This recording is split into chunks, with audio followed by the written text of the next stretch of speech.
पूजनीय सद्गुरुनाथ विष्णू महाराज पारनेरकर सती सौभाग्यवती निर्मलमाता या मंदिराची अधिष्ठात्री देवता भगवान श्रीकृष्ण आणि राधा, त्याचबरोबर नरसिंह आणि लक्ष्मी. मंदिराचं वैशिष्ट्य जर आपण पाहिलं, एकीकडे कृष्ण भगवान आहे रंगात रंगवणारे आणि एकीकडे नृसिंह भगवान आहे जे परिस्थितीवर काबू कसा मिळवायचा याचं शिक्षण देणारे, आणि मध्ये आहेत गुरु महाराज.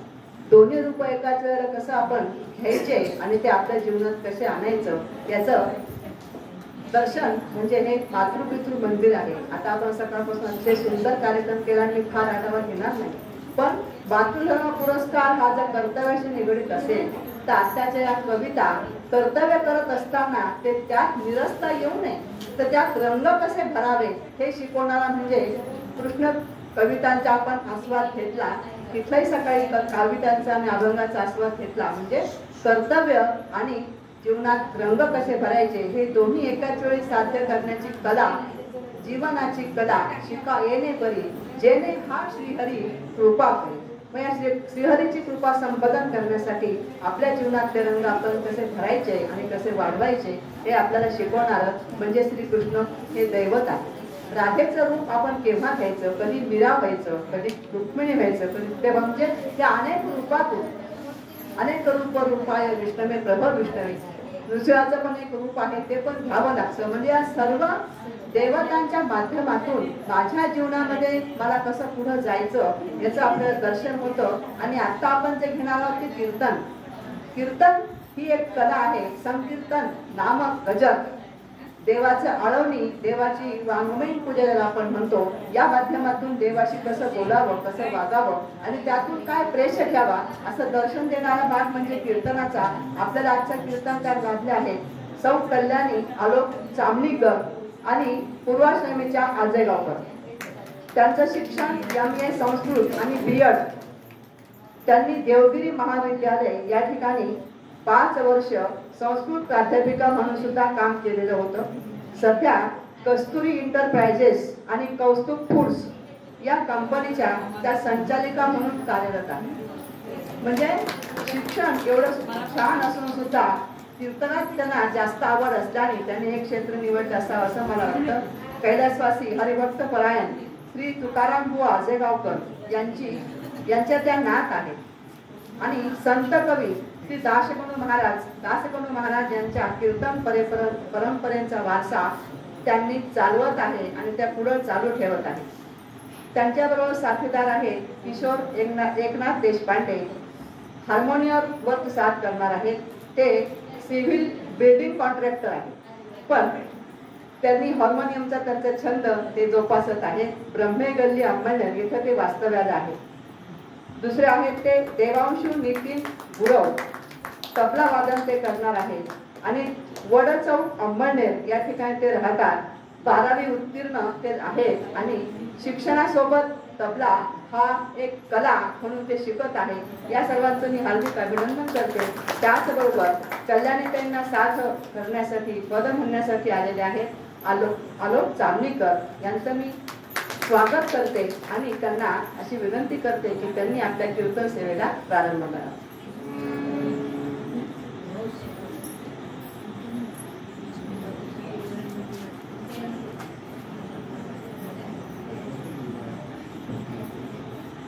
माझे सद्गुरू श्री दत्त महाराज कुलकर्णी अकोला यांच्या चरणावरती साष्टांग दंडवत घालते.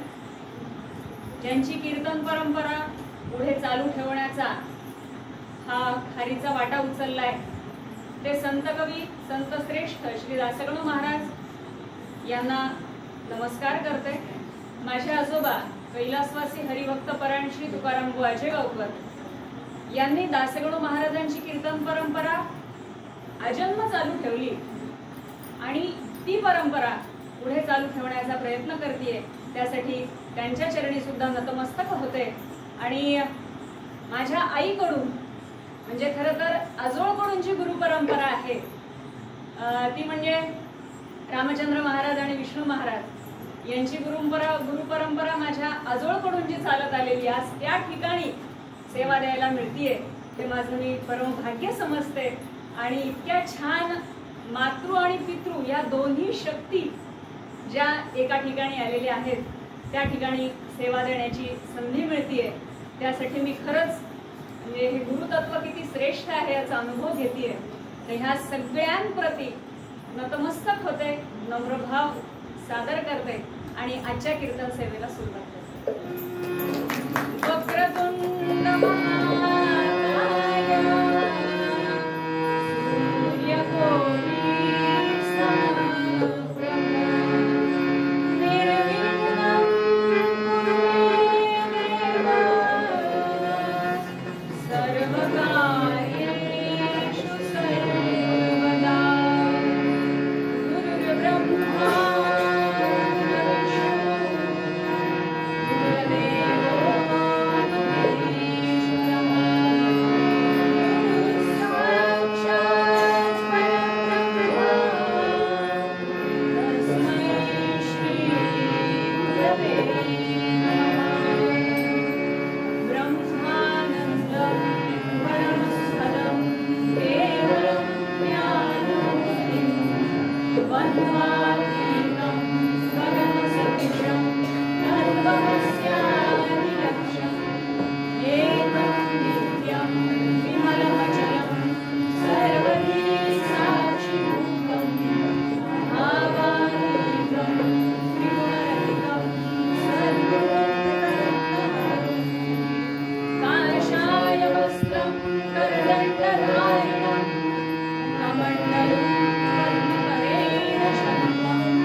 चक्रं गदाभूषितभूषणं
दासगण परंपरेप्रमाणे त्याचे शब्द सांगते.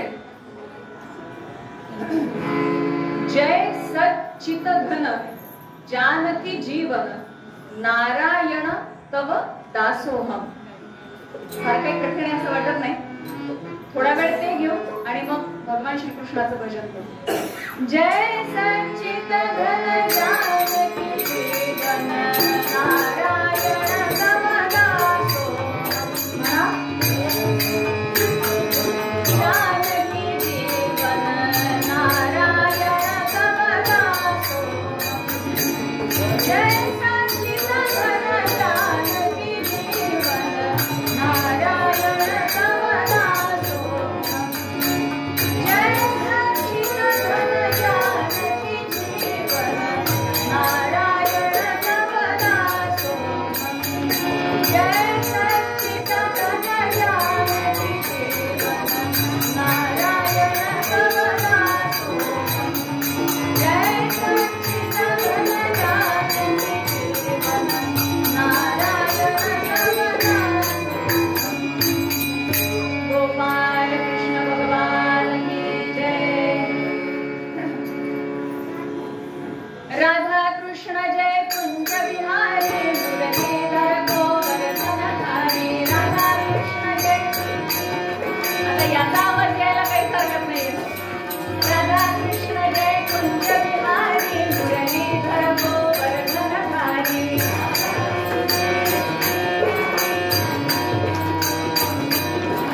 राधा कृष्ण जय कुंज बिहारी मुरलीधर गोवर्धनधारी.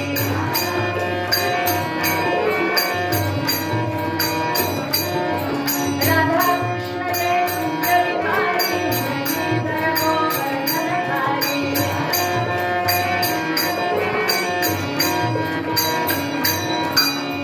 गोपाल कृष्ण भगवान की जय.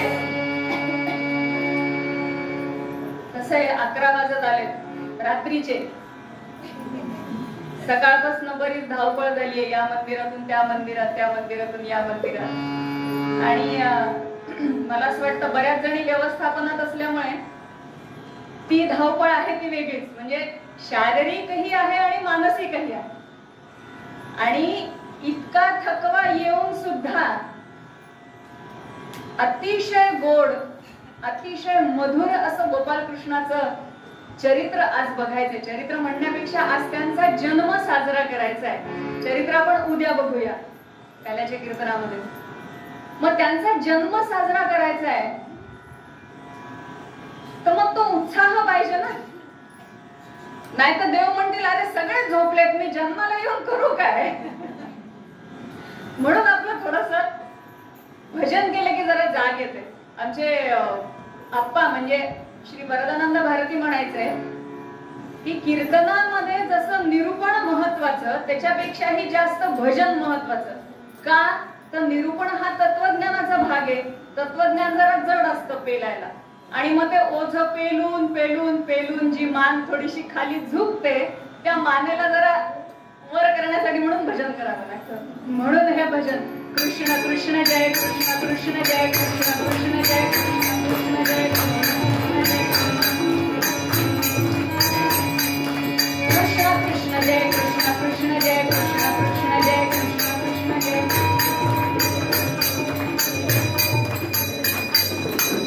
गोपाल कृष्ण भगवान की जय.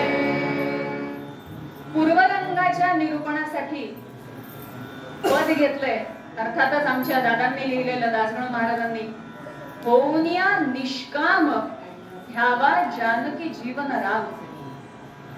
आता तुम्ही म्हणाल की ताई चरित्र श्रीकृष्णाचं आहे आणि मग जानकी जीवन राम. जर रामच नसेल कशात तर काय चरित्र गाणार आपण. भाव काय आहे की निष्काम या शब्दावरती जोर द्यायला सांगितलंय. होऊनिया निष्काम भगवंताचं जे नामस्मरण करायचंय, भगवंताच्या ज्या लीला गायच्या आहेत, भगवंताचं जे चरित्र गायन करायचंय त्याच्यासाठी काय हवंय? निष्काम भावना हवी. नाहीतर सांगा बरं मी अमुक एक उत्सव वगैरे सगळं साजरा करेन त्याचं मला काय मिळणार? हा हेतू ठेवला की संपलं. हा हेतूच नकोय मुळी भगवंताला. तो म्हणतो तुम्ही जितकं निष्काम भावनेने द्याल ना तितकं ते मला जास्त आवडतं. आई जसं लेकराला निष्काम भावनेने भरवते ना, ते वात्सल्य जर आपल्याला भगवंताकडून अपेक्षित आहे तर लेकरासारखं निष्काम भावनेने प्रेम पण करावं लागतं. जर लेकरू मायेने आई म्हणून जवळ आलं ना तरच आई कुरवाळते. ती काय बळजबरी ओढून घेऊन कुरवाळत नसते.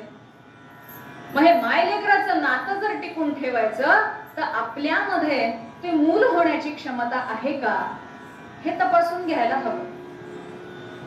आणि मग ही मूल होण्याची क्षमता तपासून घेण्यासाठीच भगवान श्रीकृष्णाचं चरित्र. इतकं गोड चरित्र आहे, इतकं मधुर चरित्र आहे की कितीही वेळेला ऐकलं ना तर त्याची गोडी कमी होतच नाही, ती वाढतच जाते. असं आहे. त्यामुळे भगवंताचं चरित्र गायचं तर सांगायचा मुद्दा हा की निष्काम. कशासाठी निष्काम? कारण भगवंताने फक्त आपल्यालाच निर्माण नाही केलं, ही सगळी सृष्टी भगवंताने निर्माण केली. सृष्ट्वा पुराणी विविधानि जयात्मशक्त्या वृक्षान् सरीन् सुर्पशशून् खगदन्द शूकान् तस्तैर अतुष्ट हृदयं पुरुषं विधाय ब्रह्मावलोकधिषणं उपनापि देवः. एवढी सगळी सृष्टी निर्माण केली. अनेक प्रकारचे प्राणी, अनेक प्रकारची झाडं, वेली, फळं, फुलं, कीटक, सर्प इत्यादी सगळे प्राणी काय नाही म्हणून भगवंताने निर्माण केलंय. ज्याचा आपण विचारही करू शकत नाही ते भगवंताने निर्माण केलं. मग एवढं निर्माण करून सुद्धा भागवतकारांनी सांगितलं की त्याला असंतुष्टता वाटायला लागली, त्याचं समाधानच होईना. आणि मग म्हणून त्याने मनुष्याला जन्माला घातलं, मनुष्याची निर्मिती केली. का?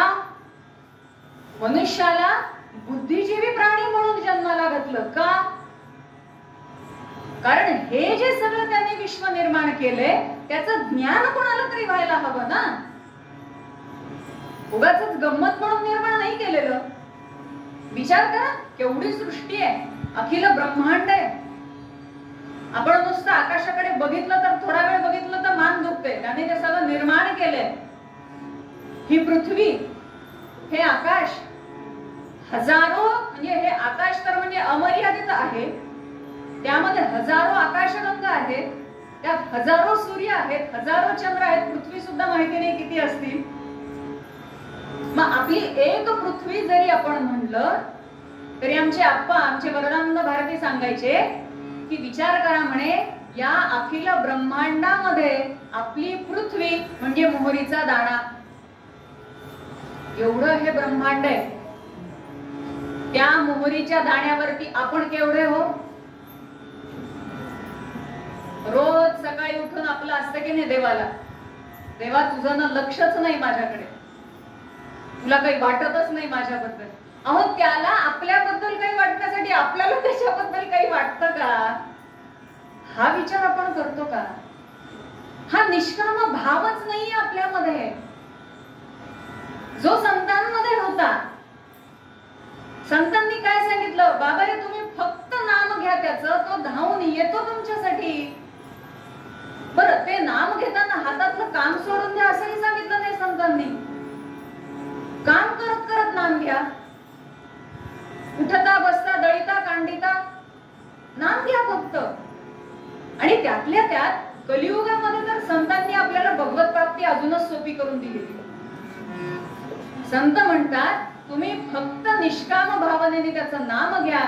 जे काही मी कर्म करतोय ते कर्म मी माझ्या भगवंतासाठी करतोय. कारण मी कर्म करतोय कशाने? या देहाने. हा देह दिलाय कोणी? भगवंताने. मग ज्याने हा दिलाय त्याचंच कार्य मला करायचंय. मग या देहावरती आता कसं होतं, इथे वाद निर्माण होतात. संत सांगतात की देहावरती प्रेम करा, तत्वज्ञान सांगतं की देह हा अनिश्चित आहे, त्याच्या नादी लागू नका, त्याच्यावर जास्त प्रेम करू नका. मग काय होतं माहिती का, आपण आपली सोय पाहतो. संतांनी तर सांगितलं देहावर प्रेम करा. अहो पण किती, आपण फक्त आपल्याच देहावरती प्रेमच करत बसतो, बाकी काही सुचत नाही आपल्याला. मग मी इथून अर्धा किलोमीटर चालले तर माझे पाय दुखतील, मग मला गोळी घ्यावी लागेल, मग त्यापेक्षा नको, इथूनच बरं. का द्या ना थोडेसे कष्ट. तोही कष्ट घेऊन येतोच की त्याचे कमरेवरती हात सोडून आपल्यासाठी. कुंडलिकासाठी 28 युग विटेवर उभा राहिलाच आहे की त्याचे नसतील पाय दुखत. पण ही भावनाच येत नाही मनामध्ये. आपण न फक्त तक्रार करायला देवासमोर जातो, देवापुढे हात जोडले, देवा काही लक्ष नाही तुझं माझ्याकडे, काय अवस्था आहे माझी. धडना नोकरी, धडना धंदा, बघ शेजारी मर्सिडीज आली, माझ्याकडे साधी आल्टो पण नाही. म्हणजे हे मागायला तुम्ही देवापुढे जाताय, काहीच अर्थ नाही त्यामध्ये. आपण फक्त ह्या सगळ्या भावनांमध्ये गुंतून इतके गुरफटून घेतलंय स्वतःला की त्याच्या पलीकडे काहीतरी आहे, त्याच्या पलीकडे मला जायचंय आणि त्याच्या पलीकडे जाऊन मला त्याला बघायचंय. कारण त्याला तो म्हणतोय, अरे मी तुझे डोळे कशासाठी तुला तुझे डोळे दिलेत, मला बघण्यासाठी तुला डोळे दिलेत, कशासाठी तुला कान दिलेत, माझं स्वरूप ऐकण्यासाठी तुला कान दिलेत, कशासाठी तुला नाक दिलंय, मी असण्याची अनुभूती जो सुगंध देतो तो सुगंध घेण्यासाठी म्हणून तुला नाक दिलेले, कशासाठी पाय दिलेत, माझ्यापर्यंत ये तरी चालून, मग बघ मी काय कृपा करतो.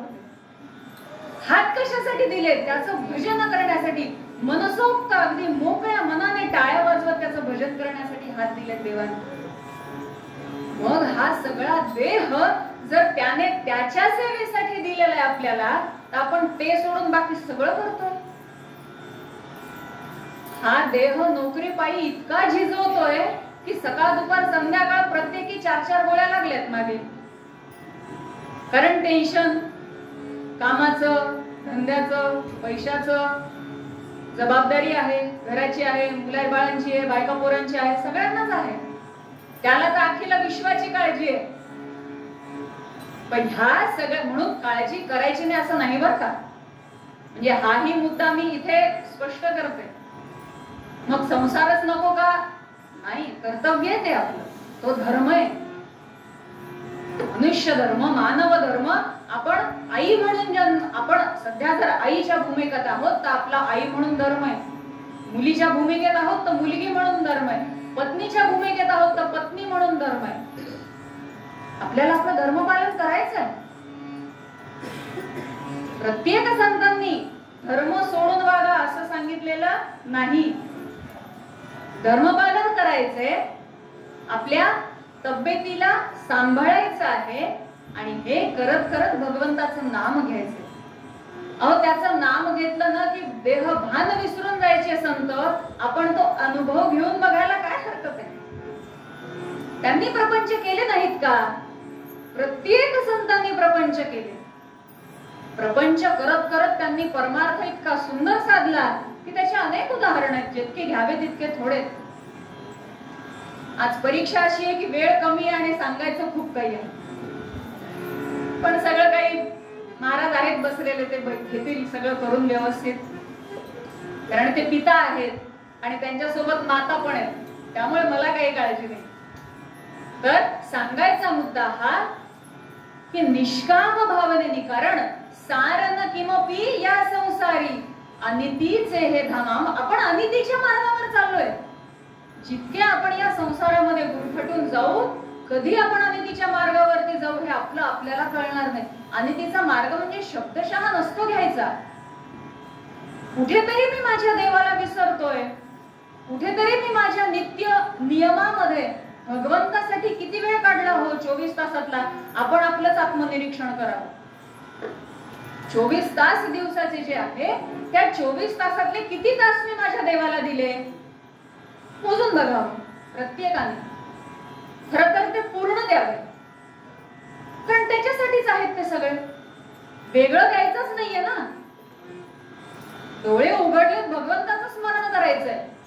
नित्यकर्म सुरू झालेत, भगवंताचं स्मरण करायचंय. जे काही काम असेल, ज्या गृहिणी असतील त्यांना घरातलं काम आहे, ज्या नोकरदार वर्ग असेल त्यांना बाहेरचं, घरातलं आणि बाहेरचं, ती तर म्हणजे तारेवरची कसरत आहे. त्याचं कौतुक करावं तितकं थोडं. पण मग या सगळ्यामध्ये जर थोडीशी भगवंत नामाची जर गोडी आपण लावून घेतली तर ही तारेवरची कसरत कधी आपण पूर्ण करू आपल्यालाही कळणार नाही. इतकी गोडी आहे त्याच्या नामामध्ये. या नामामध्ये रंगून जावं, दंगून जावं असं हे नाम आहे. फक्त ना तिथे कुठली कामना नकोय देवाला. तुम्ही फक्त प्रेम करा एवढंच म्हणतो देव, बाकी सगळं मी करतो. जसं ब्रह्मचैतन्य महाराजांनी सांगून ठेवलं, तुम्ही फक्त नाम घ्या बाकी सगळं मी करतो. तसं आहे. संत हे चालते बोलते ईश्वर. भगवंताला प्रत्येक ठिकाणी जाणं शक्य नाही, म्हणून त्याने जशी आई घडवली तसंच त्या आई बरोबर त्याने सद्गुरु सुद्धा घडवले. सद्गुरु हे परमेश्वराचं रूप आहे. उलट आपले तत्वज्ञान तर असं मानतं की सद्गुरु हे परमेश्वरापर्यंत जाणारी पायरी आहे. वशिला लागतो.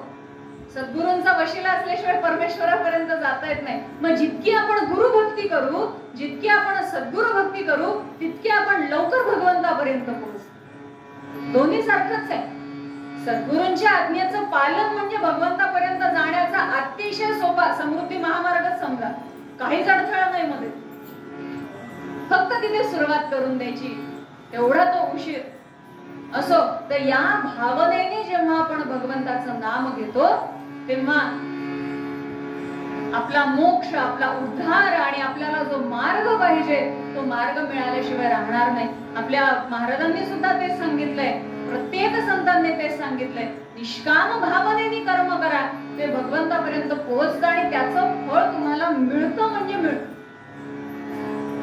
फक्त अपेक्षा ठेवू नका कुठल्या गोष्टी. जिथे आपण अपेक्षा ठेवतो ना तिथे विनाकारण आपण गुंतत जातो. आपल्याला आपल्या कर्मांमध्ये गुंतायचं नाहीये, आपल्याला आपल्या भगवंतामध्ये गुंतायचंय. आणि ते गुंतण्यासाठी म्हणून जे काही कर्म करावे लागतील ते करायचे, पण करायचे आणि तत्सद कृष्णार्पणमस्तु हे ठेवलं ना की त्याचा आपल्याला स्पर्श होत नाही किंवा त्याचा आपल्याला काही लेश राहत. आणि म्हणून भगवंताचं नाम घ्यायचंय. आणि म्हणून दास गणू मळे राम जपावा, देईल तोची आराम. ह्या सगळ्या संसारातल्या तापांमधून आराम देणारा केवळ एक आहे, तो म्हणजे माझा राम, तो म्हणजे माझा भगवंत. त्याचं जितक्या आनंदाने, जितक्या प्रसन्न चित्ताने, जितक्या समर्पण भावाने मी नाम घेईन तितका तो माझा होईल, तितका तो माझ्या जवळ येईल आणि अर्थातच मीही त्याच्या जवळ जाईल. आणि म्हणून होनी या निष्काम धावा, जानकी देवधरा. होनी या निष्काम धावा, जानकी देवधरा. हरी गौरना हरी विठ्ठल सद्गुरु ज्ञानेश्वर तुकाराम महाराज की जय. सद्गुरु दास गणू महाराज की जय. जय जय रघुवीर समर्थ. पूर्वरंगाच्या शेवटी एक भजन आहे दासगणू परंपरेप्रमाणे आमच्या वरदानंद भारतींनी लिहिलेले आहे. स्थिती काल देश असो काही काना, आपण सर्वांनी मिळून म्हणायचंय राम कृष्ण हरी जय जय भावाने म्हणा. बाकी एक ओळ मी म्हणेन आणि एक ओळ आपण म्हणावी. स्थिती काल देश असो काही काना, राम कृष्ण हरी जय जय भावाने म्हणा. राम कृष्ण हरी जय जय भावाने म्हणा. रूप वर्ण वेश असो काही काना, राम जन धन मन असो काही काना.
मोठे निर्गुणते अमंगळ निधी घोडाळ तोंडाळ हे कापट्यावरी अंगीकारी नगणी मानापमानासही भक्ता पाहुना पुल्या खचित जे वेडे पिसे होतसे ऐशाद्भुत बालका गणू म्हणे वर्णू तरी मी कसे.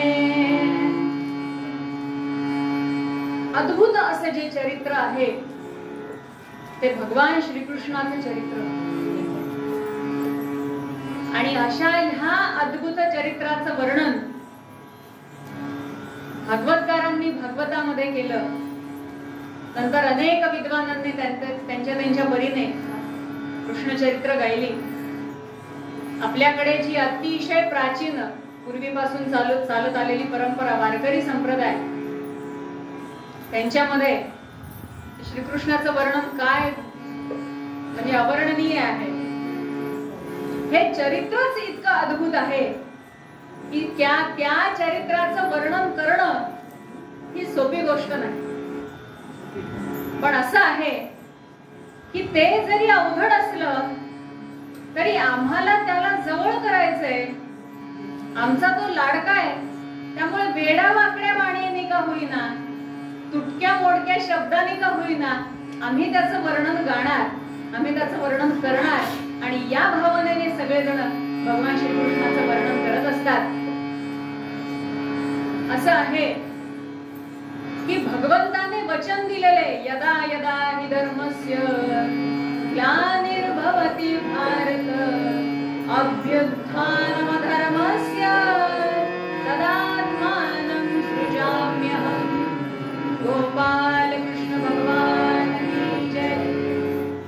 अजून काय म्हणतात ते, परित्राणाय साधूनां विनाशाय च दुष्कृतां धर्म संस्थापनार्थाय संभवामि युगे युगे. गोपाल कृष्ण भगवान की जय. हे वचन जे भगवंताने दिलं ते वचन पूर्ण करण्यासाठी त्यांनी वेळोवेळी अवतार घेतले. आपल्याला इतिहास सगळा माहिती. भगवान विष्णूंच्या सगळ्या अवतारांची पूर्वपीठिका सर्वांनाच माहिती. तर असं आहे, आमचे दासगणू महाराज सांगतात की चांगलं धान्य जे आहे ते वेळोवेळी पेरावं लागतं, पण त्याच्या सोबत येणारं जे तृण आहे ते काही न पेरताच येतं आणि ते धान्यापेक्षाही जास्त मोठं वाढतं. म्हणजे शेतकऱ्यांना ते कामच असतं, रोज जाऊन आपलं ते उपटून फेकून द्या, कारण त्याच्यामुळे आपलं धान्य खराब व्हायचं. मग हे जे तृण आहे हे तृण पृथ्वीवरती पण वाढतं. सज्जनांच्या बरोबरीने दुर्जन रूपी तृण हे वाढतच राहत. सज्जनांची पेरणी करावी लागते, दुर्जनांची करावी लागत नाही. थोडक्यात सांगायचं म्हणजे मग आपल्यामध्ये कोणता भाव निर्माण करायचा, कष्ट लागतात हो, पण लागले तरी न त्याचं फळ गोड आहे.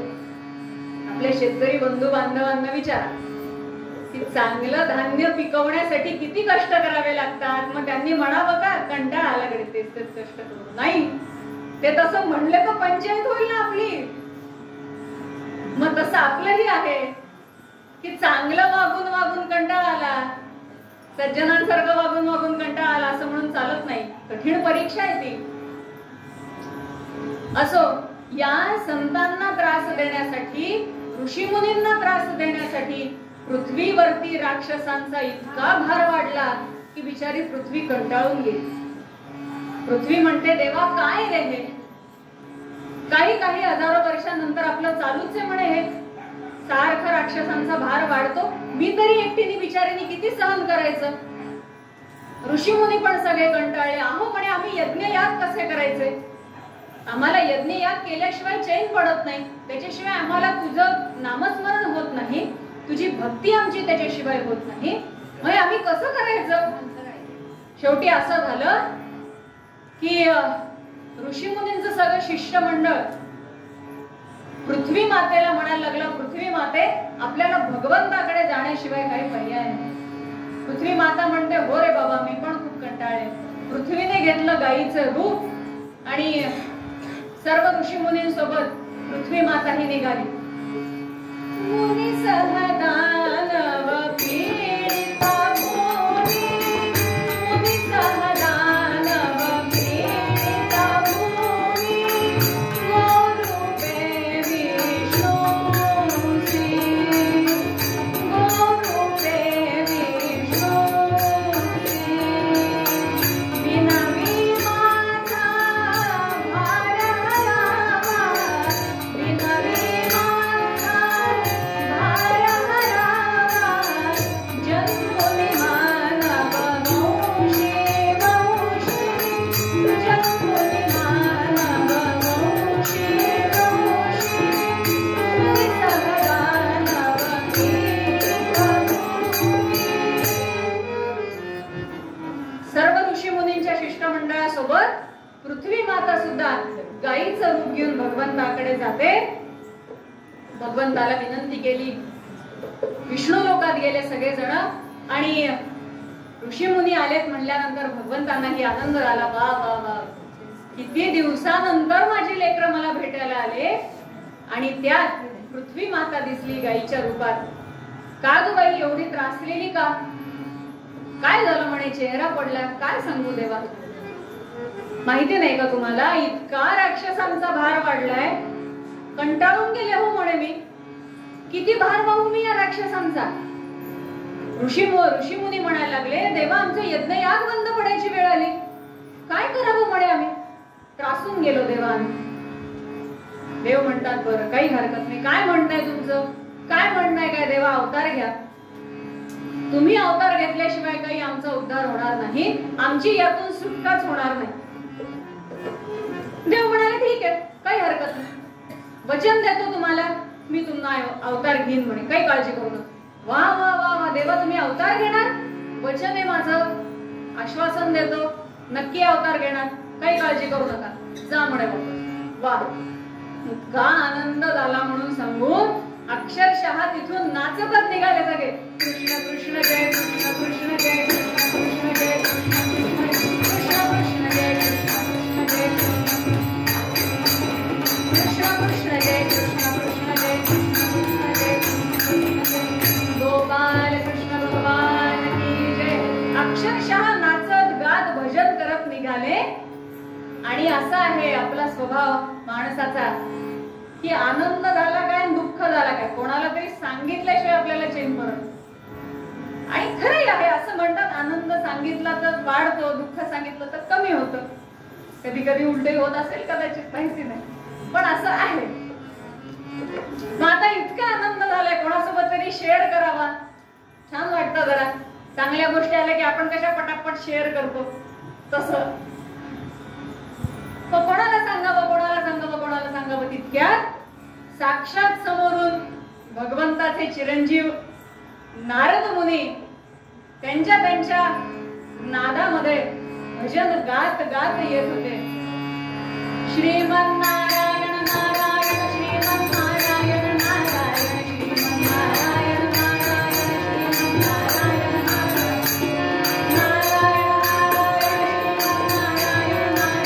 श्रीमन्नारायण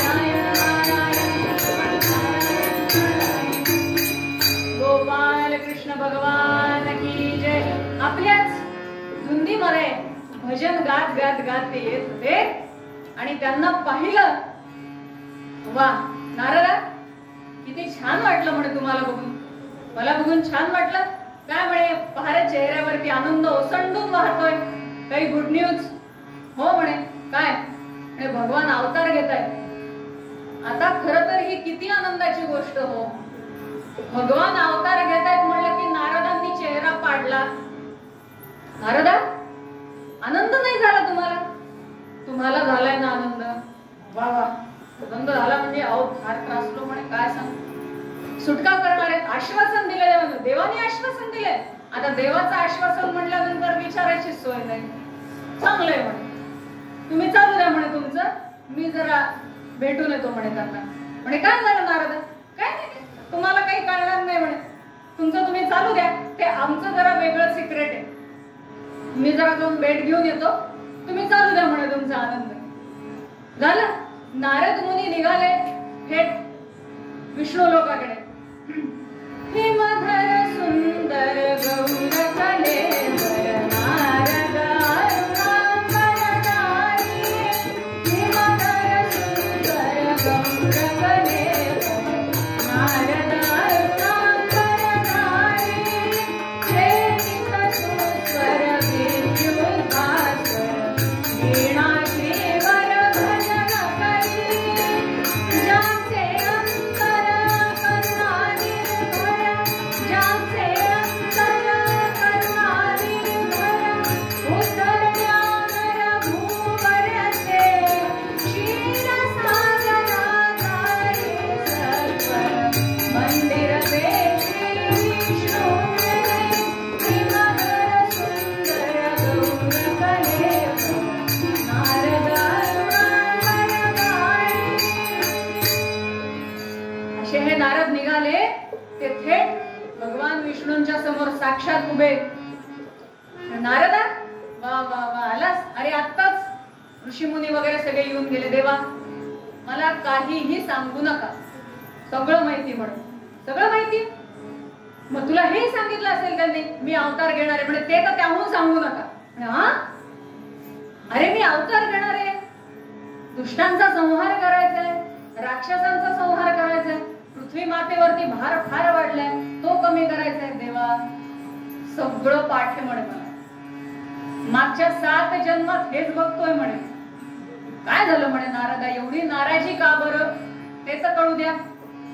म्हणे देवा, आतापर्यंत मला एक सांगा म्हणे, 7 अवतार घेतले तुम्ही, उपयोग काय झाला?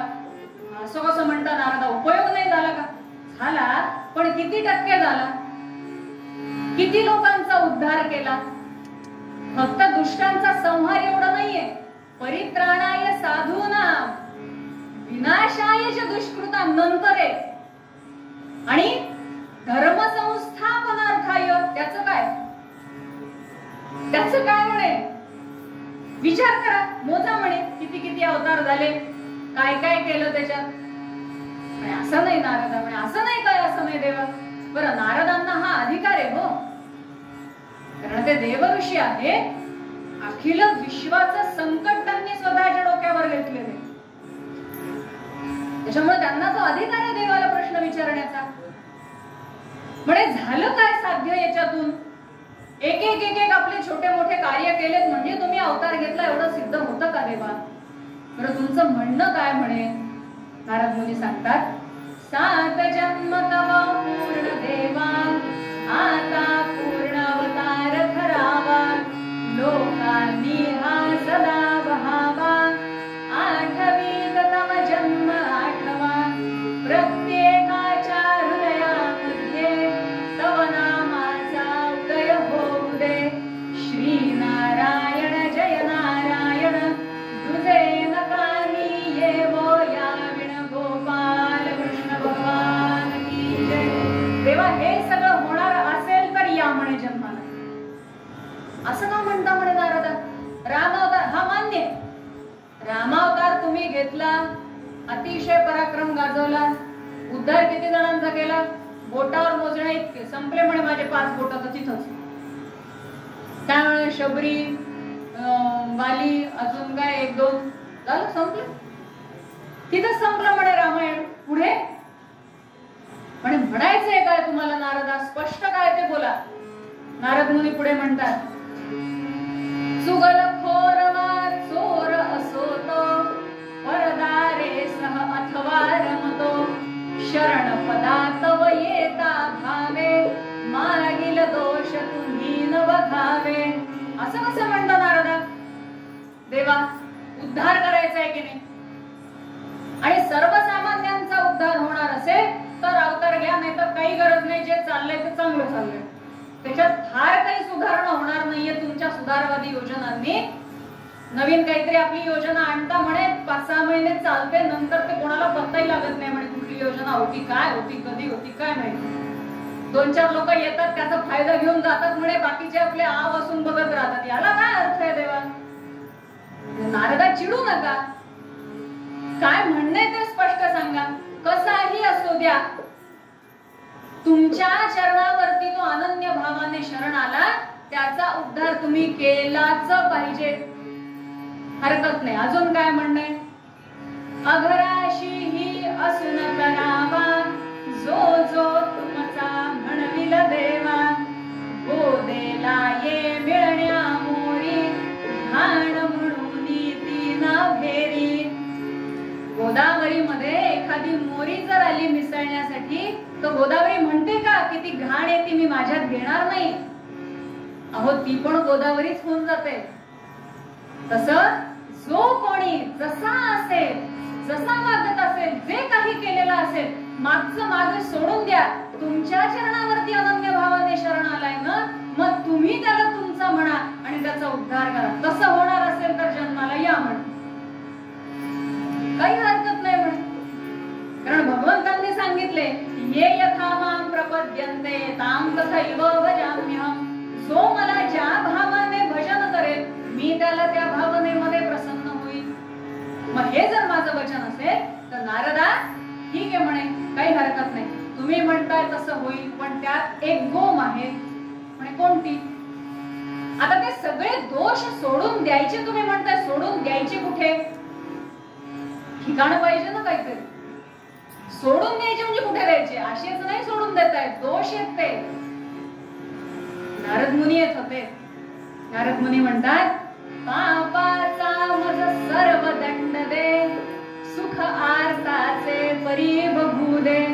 नको मला सुख, नको मोक्षही, शतदा भोगिन गर्भवासही. गोपाल कृष्ण भगवान की जय. देवा, सगळ्यांच्या पापांचा भार मी माझ्या डोक्यावर घेतो, पण त्यांना तू मोकळं कर. मला कुठलाही मोक्षाची अपेक्षा नाही, मला कुठल्याही सुखाची अपेक्षा नाही. फक्त हे जे सगळे सर्वसामान्य आहे, हे जे सगळे जनसामान्य आहेत, त्यांचं कल्याण व्हावं देवा, एवढीच तळमळ. उगाचच नाही ते संत. संतांचं वैशिष्ट्यच हे आहे, ते फक्त झिजले. कोणासाठी? आपल्यासाठी. आपल्या सगळ्या संकटांचा भार त्यांनी घेतला. किती आपण जाऊन आपले जे काही कष्ट असतील, ज्या काही तक्रारी असतील, जाऊन अगदी मोकळ्या मनाने महाराजांसमोर बोलतो की नाही? मोठे महाराज होते तेव्हाही, आता विष्णू महाराज आहेत, त्यांच्या जवळ सुद्धा दादा काय करू असं होतंय, दादा काय करू तसं होतंय. मग ज्या प्रेमाने आपण सद्गुरू जवळ जातो, त्याच प्रेमाने सद्गुरू म्हणतात की नाही, काही काळजी करू नको, मी आहे ना, मी बघतो. मग हे जे आहे ना सद्गुरूंचं, आपल्या ठिकाणी असणारे दोष एका क्षणात ते घेतात स्वतःकडे आणि आपल्याला मनशांती मिळवून देतात. हा मोठेपणा आहे संतांचा. आणि म्हणून नारद म्हणतात की सगळे कष्ट, सगळे दुःख मी घ्यायला तयार आहे देवा, पण या सगळ्यांचं कल्याण काही हरकत नाही. भगवंत म्हणतात, घे हे देतो तुझा आश्वासन, पतितोद्धारासाठी घेईन, यादव वंशी घेईन जन्म, आदि पुरुष ज्या वंशा सोम. काही हरकत नाही म्हणे, तुला आश्वासन देतो, सगळ्या दुष्टांचा परिहार होईल, सगळ्यांची कष्ट दूर होतील, आणि जो कोणी माझ्या पदावरती अनन्य भावाने शरण येईल त्यांचा उद्धार निश्चित आहे. इतका आनंद झाला नारदांना. नारद म्हणतात, लोकांसी कथितो आता सकल हे, जावो निया भूवरी आनंदो निकरा महोत्सव तुम्हा, तारावया ये हरी. पापी असला कुणी परिजरी, सेवेल भावे पदात, होवोनी परिहार मागिल पुढे, येतील नापदा. गोपाल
तेही सांगा. पण आपलं नेहमीचं जे ठरलेलं आहे मित्रमंडळ, येऊन जाऊ जा म्हणे, सगळ्यांना वर्दी द्या. आधी गेले शेष भगवानांकडे. शेष भगवान अवतार घेत आहेत, तुम्हाला जायचंय सोबत. शेष म्हणतात, हे बघा म्हणे नारदा, ते अवतार घेतात म्हणे आणि त्रास आम्हाला होतो म्हणे. म्हणजे मागच्या जन्मामध्ये लहान भाऊ झालो म्हणे, 12 वर्ष खाणं पिणं नाही, झोप नाही, काही नाही म्हणे. जे वनात फिरलो म्हणे मागे त्यांच्या, काय मिळालं मला? काहीच नाही. मी नाही येत म्हणे या. असं कसं म्हणताय? अरे असं कसं म्हणजे? मग यायचं असेल तर मी मोठा होणार म्हणे या. हरकत नाही, मोठे व्हा, काही हरकत नाही, मी सांगून येतो म्हणे देवाला. गेले भगवंतापाशी, देवा शेष भगवानांना मोठं व्हायचं यावेळेस, हो दे ना म्हणे, काही हरकत नाही. बर, मग तुम्ही जन्म कुठे घेणार? म्हणजे जरा त्यांना पत्ता सांगून येतो. आणि आपला यादव वंशातला वसुदेव, वा वा वा, सज्जन मनुष्य, काय छान तुम्ही निवड केली तुमची पिता म्हणून, फार सज्जन मनुष्य, वा वा. आणि आपल्या मातोश्री ते भोजकुलातली देवकी, भोजकुलातली देवकी, तुमची आई होणे इतकी पात्र, मला तर काही लक्षात येत नाही. त्यामुळे कंसाची चुलत बहीण, आणि तिकडे यादव वंश, देवा हाडवैर ते येत नाही जन्माला म्हणून सांगा ना म्हणे, कशाला गो आश्वासन देते? अहो दोघांचं हाडवैर आहे, भोजकुलाचं आणि यादव वंशाचं, पटत नाही त्यांचं, ते काय लग्न लावून देणार आहे? जाऊ द्या म्हणे, सगळं संपलं इथं, योजना इथं ठप्प. अहो तसं नाही नारदा, ती योजना आम्ही सगळी करतो, तुम्ही जरा राजकारणापासून अजून लांब आहेत म्हणे, तिथपर्यंत गेले नाहीत अजून तुम्ही म्हणे. म्हणजे असं झालंय की कंसाने बळजबरीने राज्य बळकावून घेतलं, आपल्याला सर्वांनाच इतिहास माहिती आहे. आणि त्यामुळे जनता जी त्याच्यावरती रागवलेली होती, आता कुठेतरी थोडस स्वतःला चांगलं दाखवलं, राज्य करायचंय शेवटी. बरं 5 वर्षासाठी नाहीये, अनेक वर्ष राज्य करायचं, त्यामुळे जरा चांगली प्रतिमा ठेवावी लागेल. मग जरा हे येतं म्हणे आपसूक जुळून सूट, तुम्ही काही काळजी करू नका, तुम्ही घडवून आणणार आहेत ना सगळं? हो म्हणे. मग ठीक आहे म्हणे, काही हरकत नाही. गेले, शेषाला सांगितलं तिकडे जायचंय जन्माला म्हणे. तिथे तर म्हणे धरलं की पटकला अशी योजना दिसतीये म्हणे मला. आता यातून तारणार कोण? एकमेव माहितीये ना म्हणे भगवानच, मग कशाला? सांगितलं जन्माला यायचं, काही हरकत नाही, तयार झाले. बाकीचे कोण? इतर देवांकडे गेले, आम्ही नाही येणार. का बरं? अहो ते मागच्या जन्मात आलो म्हणे, ते वानर केलं म्हणे देवानी, हे या झाडावरून त्या झाडावरून, त्या झाडावरून या झाडावर, संपलं म्हणे, बाकी काहीच नाही. आम्हाला स्वर्ग सुख पाहिजे ना, काही हरकत नाही. गोकुळात सगळे गोप म्हणून जन्माला या, तिथं सगळं स्वर्ग सुखच आहे. असो, सगळी काही योजना झाली. आणि आता पुढची जन्माला यायचं म्हटल्यानंतर त्याची पार्श्वभूमी तयार करायची. आणि इकडे आता वसुदेव आणि देवकीच्या विवाहाची चर्चा चालू झालेली आहे. आता यांचा विवाह जेव्हा ठरला तेव्हा जनतेमध्ये इतका आनंद पसरला की वा वा वा, चला एवढ्या सज्जन अशा कुलाशी ज्या अर्थाने हे नातेसंबंध जुळत आहेत, त्या अर्थी आपल्या राजाला सुद्धा जरा शहाणपण आलेलं दिसतंय. त्यामुळे जनता सुद्धा तितक्याच आनंदामध्ये होती. आणि या आनंदामध्ये इतका काही तो सोहळा थाटामाटात पार पडला. तो रथ जो काही सजवला गेला देवकीचा, आणि त्या रथाचा सारथी म्हणून स्वतः कंस तिथे विराजमान झाला. आणि सगळ्या त्या नगराच्या मधल्या रस्त्यावरती तो रथ चाललाय एकदम आयटी मध्ये. हे सगळं चित्र पाहिलं आणि प्रत्येक बायकांनी नवस केले, हो असाच भाऊ पुढच्या जन्मी आम्हाला मिळू दे देवा, काय बहिणीवर प्रेम. नाही तर आमचा भाऊ म्हणे वर्षातनं एकदा येतो राखी पौर्णिमेला, तेही 5,000 रुपये काहीतरी देऊन निघून काय तर यावेळेस बोनस मिळाला नाही, यावेळेस अनमोड झालं नाही, तर काय कारण सांगू नका. हा बघा म्हणे भाऊ, याला भाऊ म्हणावं. काय थाटामाटात बहिणीचं लग्न लावून दिलं. आणि पुन्हा एवढा मोठा रथ स्वतः हाकतोय. मी राजा असा मोठेपणा नाही. काय खरंच भाऊ राया श्रेष्ठ तुम्ही, वा वा वा वा. सगळीकडे जो काही उदो चालला तो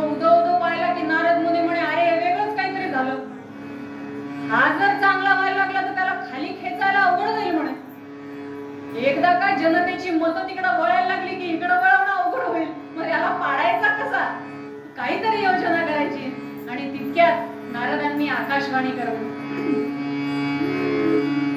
पती सदनाच्या देवकी सगोनी रवित कंसावेसी पती सदनाच्या देवकी सगोनी रवित कंसावेसी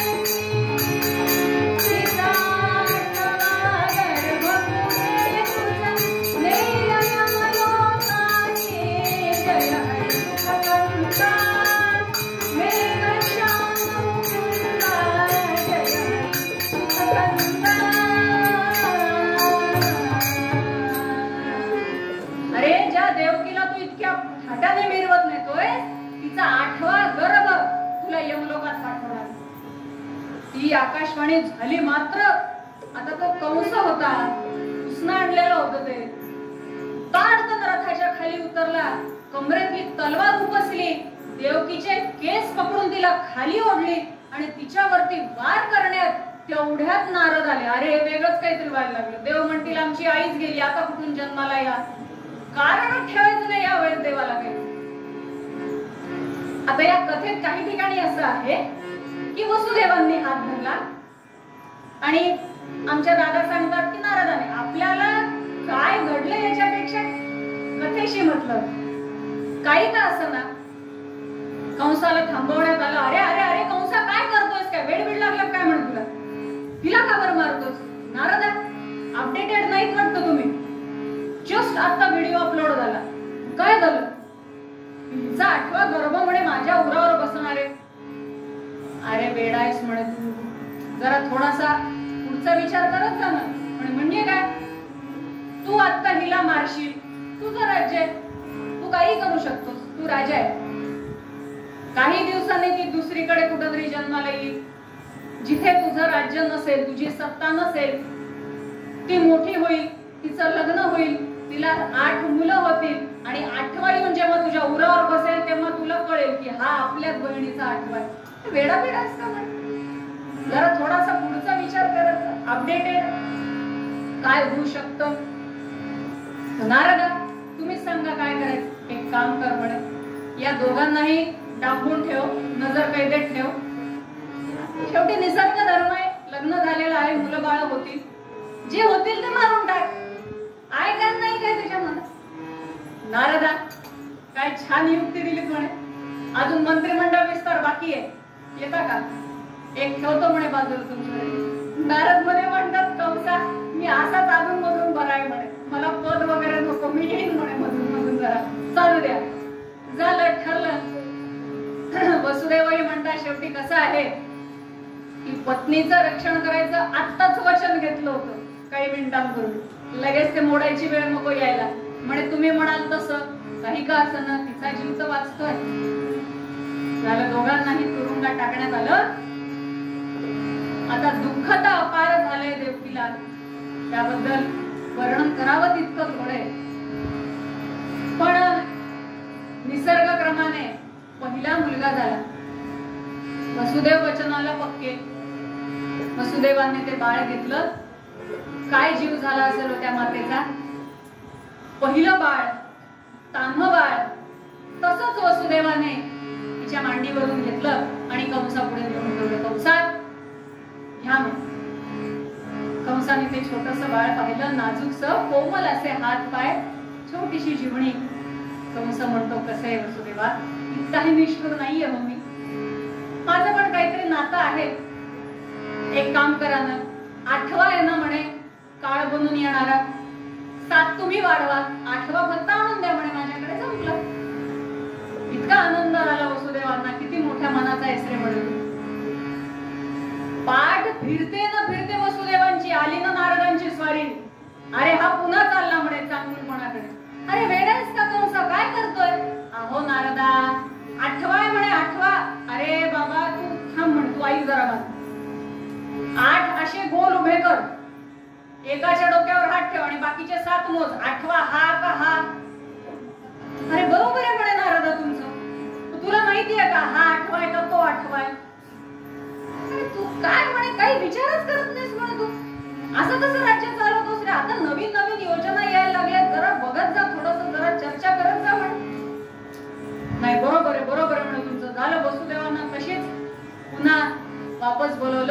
लेकरू हातात घेतलं, गर गर गर गर फिरवलं, दगडावर आपटलं, जिकडं तिकडं ठोकून.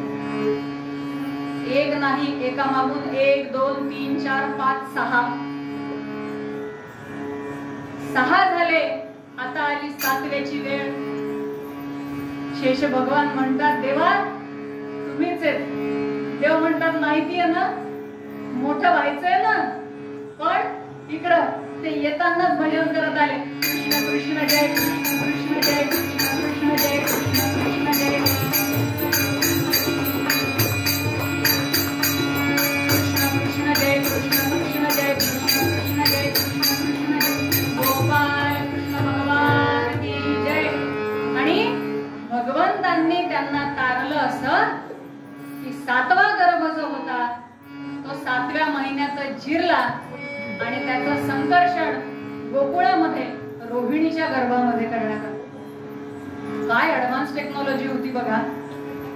आपण आता विज्ञान विज्ञान म्हणून त्याला डोक्यावर घेऊन नाचतो. हे विज्ञान नाही तर काय. असो, विषय खूप मोठा आहे. कंसाला इकडे इतका आनंद झाला, काय माझा धाक गर्भ जिरायला लागले म्हणे माझ्या धाकाने. वा वा वा, हेच तर पाहिजे होतं म्हणे मला. सगळ्यांमध्ये मला जिंकायचं. अजूनच त्याचा माज जो आहे तो अजून वाढला. इकडे 7व्या गर्भाची अशी तिकडे प्रत्यारोपण करण्यात आलं आणि आता वेळ आली ती 8व्याची. यावेळेस सगळे जरा अटेन्शन मध्ये होते. 8वा आहे, सावध राहा. 8वा आहे, सावध राहा. पहारेकरांना सांगितलं होतं, पहारा अजिबात हलवायचा नाही, 24 तास पहारा द्यायचा. बिलकुल डोळ्याची पापणी पण लावता कामा नये, असे एकदम कडक सगळ्या सूचना देऊन ठेवल्या होत्या.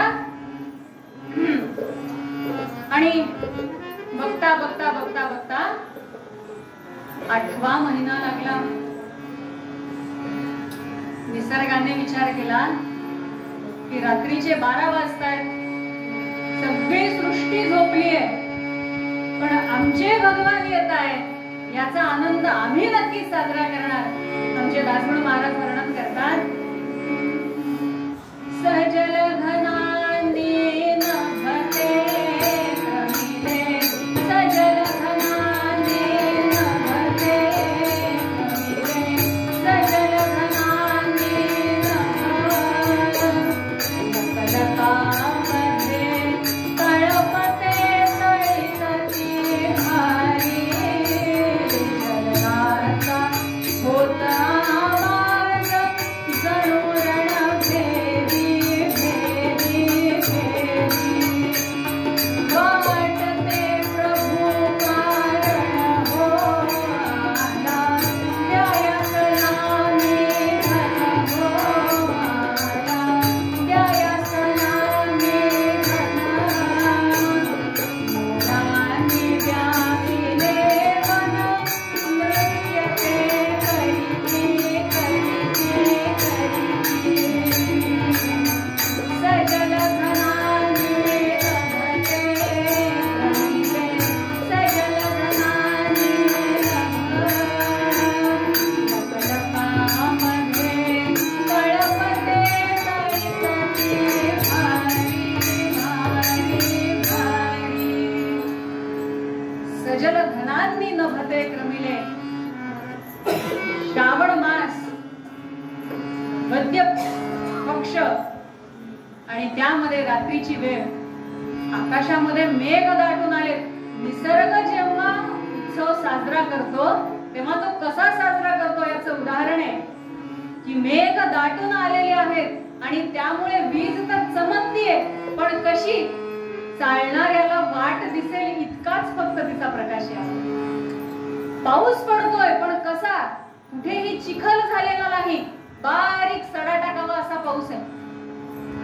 मेघांचा गडगडाट आहे पण कसा, जणू टाळ मृदंग घेऊन ते भजन करतायत भगवंताचं. असं सगळं निसर्गाने सगळीकडे आनंदोत्सव करायला सुरुवात केली.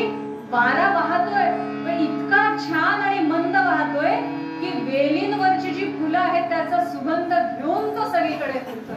माझा देव जन्माला येणार आहे, आमचे देव जन्माला येणार आहेत, हा आनंद जणू त्या सगळ्यांना वाटताय. इतका हा सगळा निसर्ग आनंदाने भरून गेलेला असा हा निसर्ग, आणि त्यामध्ये निशीथे तम उद्भूते जायमाने जनार्दने देवक्यां देवरूपिण्यां विष्णु सर्वगुहाशयः. गोपाल कृष्ण भगवान की जय. सुंदरदन अरविंद वदन शतचंद्र मदन समचारुतरा पीतांबर धृत कंबर माला अंबर कांती मुकुटधरा चतुर्भुजा भास्वरा गोजिरी प्रियंकराची भक्तांची अशी देवकीची या समोरी प्रगटे मूर्ती श्रीहरीची. 8 वर्षाचे बालक असे भगवान श्रीकृष्ण देवकी समोर उभे राहिले. देवकी आश्चर्याने बघतीये, हे काय आहे सगळं. वसुदेव जाऊन नमस्कार करतायत. भगवंत म्हणतात, नाही, तुम्ही माझे पिता आहात, तुम्ही मला नमस्कार नाही करायचा. वसुदेवांनी विचारलं, देवा काय योजना आहे. आपल्या आईला आणि वडिलांना देव सांगतात की मी तुमच्या पोटी जन्माला आलोय, पण पुढचे 12 वर्ष मी गोकुळात दिलेले, त्यामुळे मला तुम्ही गोकुळात नेऊन सोडा. 12 वर्षांनंतर मी तिथून परत येईन, तुम्हाला तुमच्या या सगळ्या त्रासातून मुक्त करेन. या पृथ्वीला देखील तिच्या भारातून मला मुक्त करायचंय. ही सगळी योजना आहे. आणि असं आहे की मध्यरात्रीची वेळ असल्यामुळे सगळीकडे शांतता आहे, कोणीच सध्या जागं नाहीये, दोन्ही अर्थाने करतात.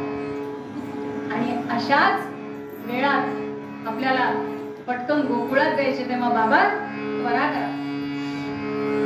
त्वरा करा हे शब्द वडिलांनी ऐकले. हो, आईचं हृदय काय झालं.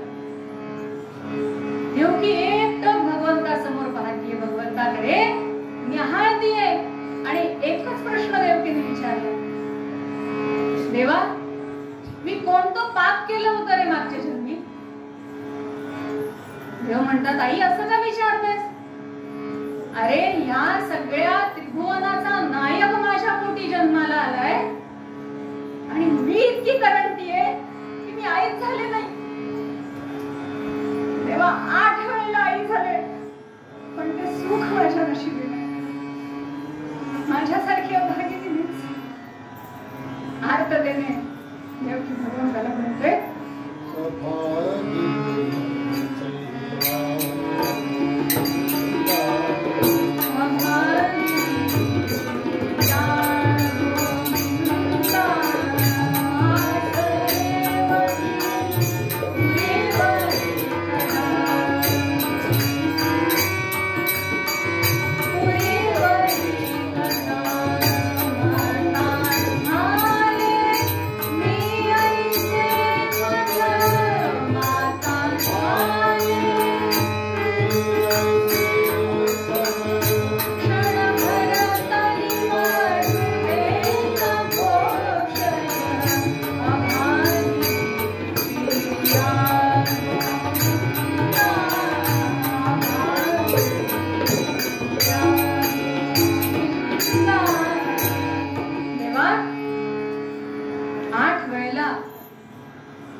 मी गर्भपालन केलं, मुलं जन्माला घातलं, आई झाले.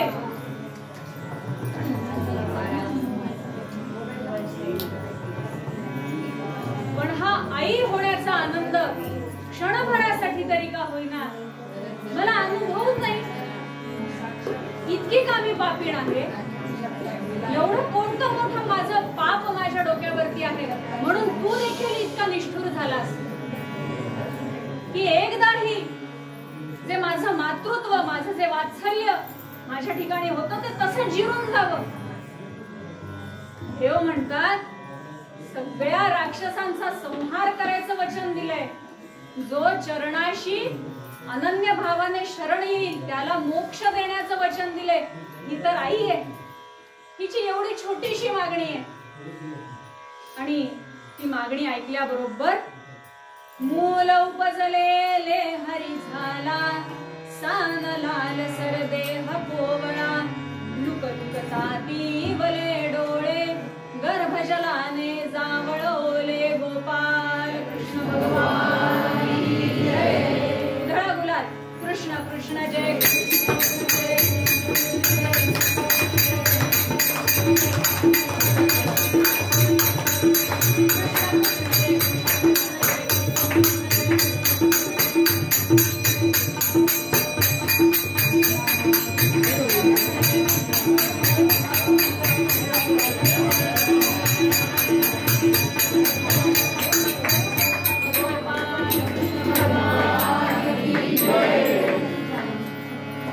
राजगड महाराजांच्या परंपरेप्रमाणे जो पाळणा आहे तो आधी आम्ही घेऊ आणि मग नंतर आपण सगळ्यांनी मग आपापले जे ठरलेले आहेत ते घ्यावे.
चॉकलेट पडल त्याच्यात. परंपरेने जे मागणं आहे ते मागणं मागते आणि माझी सेवा इकडे बघायला अनंत अपराधाच्या राशी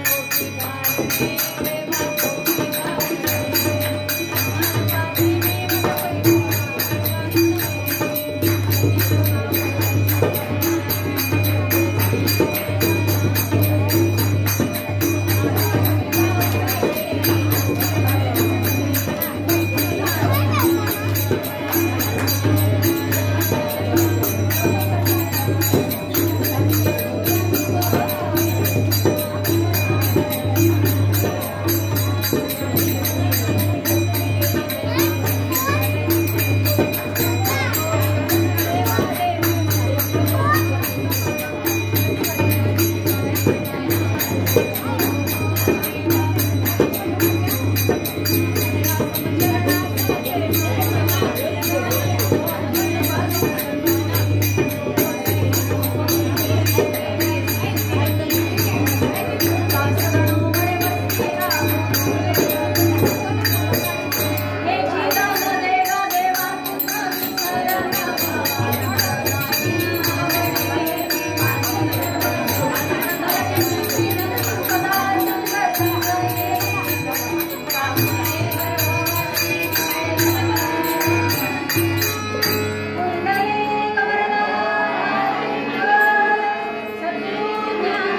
हले आनंदा घरी पाळणा हले आनंदा घरी पाळणा त्यात देखणा गोजिरवाणा त्यात देखणा गोजिरवाणा हसतो गोकुळ राणा नंदा घरी पाळणा हले